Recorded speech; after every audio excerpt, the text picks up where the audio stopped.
Hi, my name is Ben Glass. My student ID is 7751133. Today I'll be talking about lowering my environmental footprint through solar panels. Going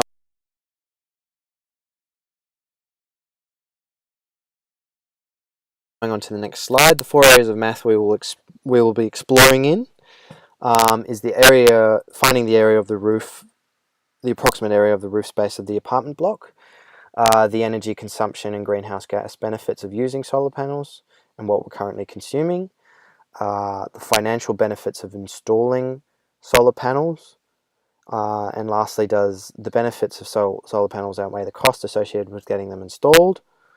Going on to specifically the roof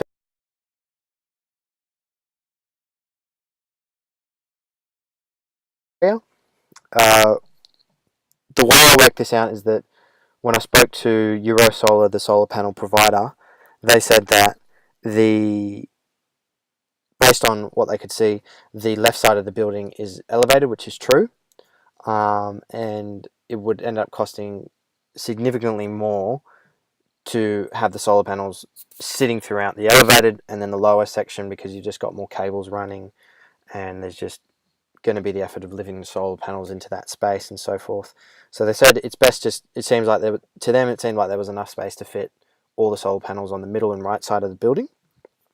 To find out the actual space that we have up there, my unit is 17.1 meters in length by 6.1 meters in width, and all the units are an exact copy of themselves, if that makes sense. So basically, every single unit uses 17.1 times 6.1 meters in width, which equals 104 square meters, well, meters squared.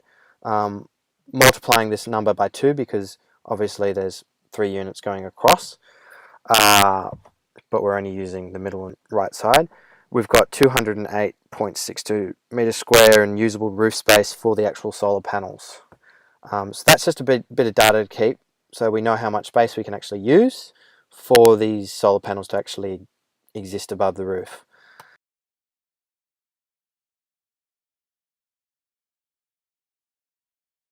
The build period between the 21st of March and the 22nd of June this year is what I've used, because it's the only bill I actually have. My current family circumstance is that there's my wife, myself, and the 2 children. Both the children are under the age of 3. Under the bill that I've provided a small copy of, it's best for a family of 4 to only spend 22.6 kilowatts an hour a day within their consumption.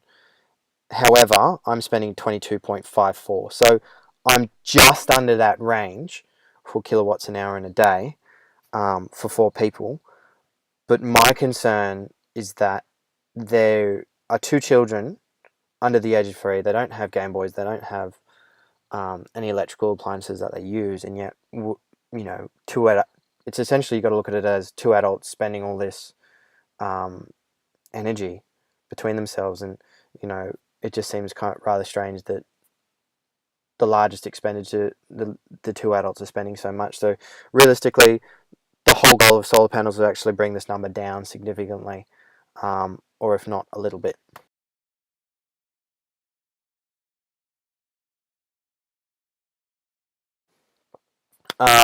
Looking at 2.25 tons of greenhouse gases spent every quarter, emitted into the atmosphere, obviously. Second goal in mind, obviously, will be how can we reduce the amount of tons emitted, or how much have we reduced it, I should say.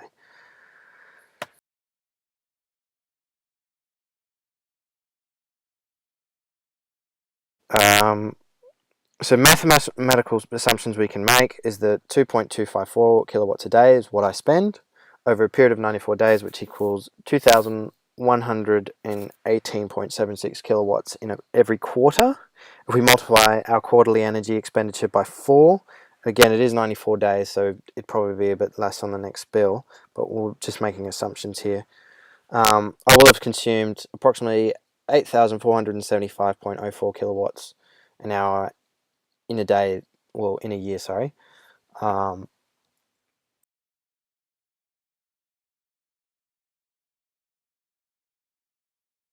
going on to the next slide, this talks specifically about the Euro solar panel system. The cost is $18,000. We're going to be specifically looking at what's the mean multiplication that we can get out of energy-wise out of these solar panels once they're installed. So I got the mean through the information that the Euro solar panel company provided. In a year, they can make an output of 12,774 kilowatts an hour a year to 18,250 kilowatts an hour a year. So that's what they'll make in a whole entire year.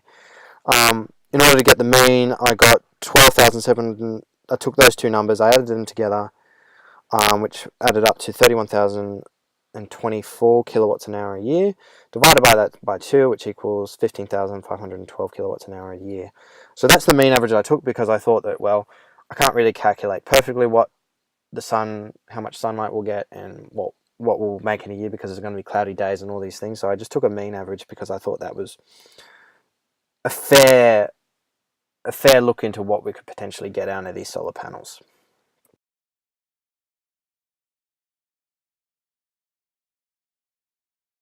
So what is the result if these solar panels were only working for me and I spent $18,000 on this, which I wouldn't, but the current average is of what I'm spending is 8,475.04 kilowatts a year, minus the incorporation of what the solar panels can produce as a mean average, and that equals a positive of 7,036.96 kilowatts a year put back into the grid. So there's even the potential, from what I've researched, where companies like in Australia will actually pay you for putting money back into the grid.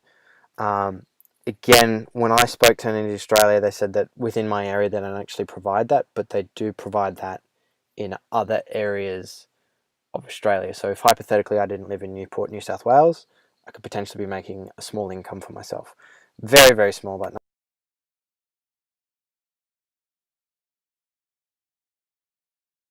too significant. How much is the greenhouse gas reduced?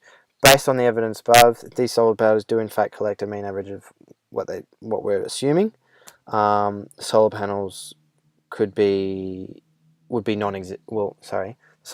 make a non-existent carbon footprint, because it would all be clean energy. None of the energy would be provided by fossil fuels. That's also accounting on the fact that we have batteries connected to these solar panels to have energy at night, of course. But the problem that we'll find is that obviously no apartment block would let you install solar panels just for yourself, especially not 72 square meters of roof space for themselves. So I calculated based on this, dividing that between the 9 units that currently occupy this block, so that all residents could benefit.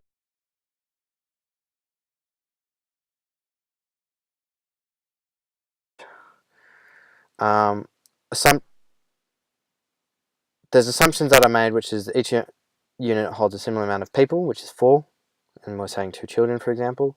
The cost of the solar panels and energy savings are split between all 9 units. The numbers that we're looking at to calculate what we've got 8,475.04 kilowatts a year, average spend in a year, multiplied by 9.9 units equals 76,275.36 kilowatts a year spent by the block in total. Subtract that the energy savings, as we mentioned before, the mean energy saving from the figure above equals 60,763.36 kilowatts a year divided between the 9 units. Each unit will spend 6,751.48 kilowatts a year, which saves 1,723.56 kilowatts a year from what we had before in the previous figure. Very drawn out way to actually get the figure that we're aiming for, but it is necessary because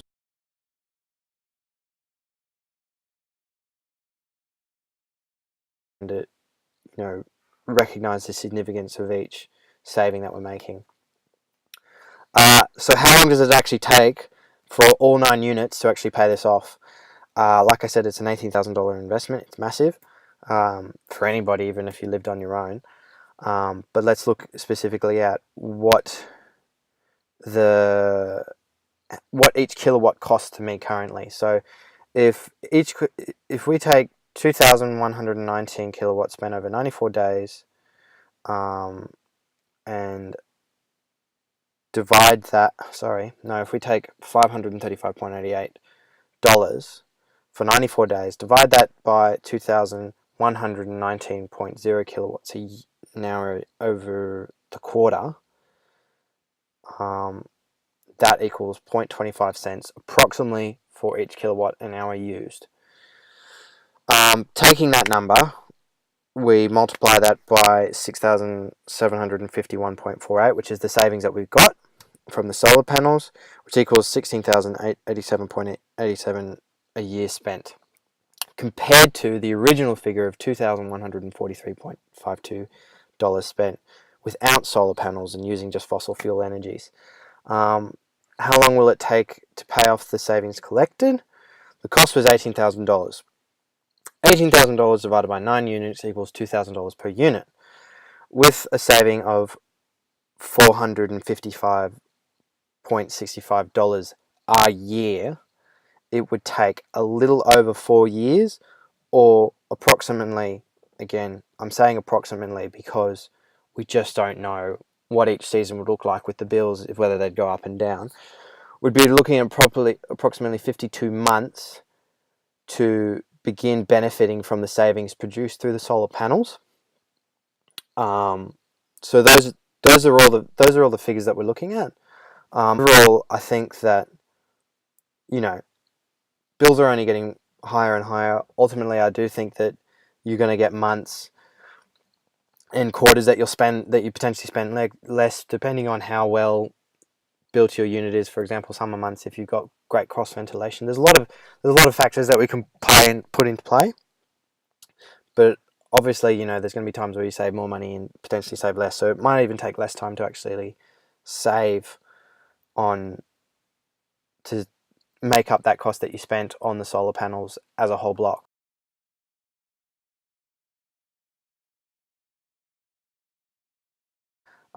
Just wanted to thank you for taking the time to review my report.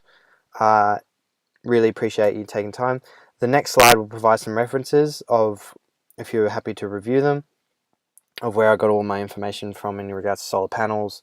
Most of the math I've just done based on my own knowledge, and taking the time to actually review over the Energy Australia bills and what are my benefits. But again, thank you for taking the time to listen, and I look forward for the opportunity to actually read my reflection on how I can improve. Thanks again.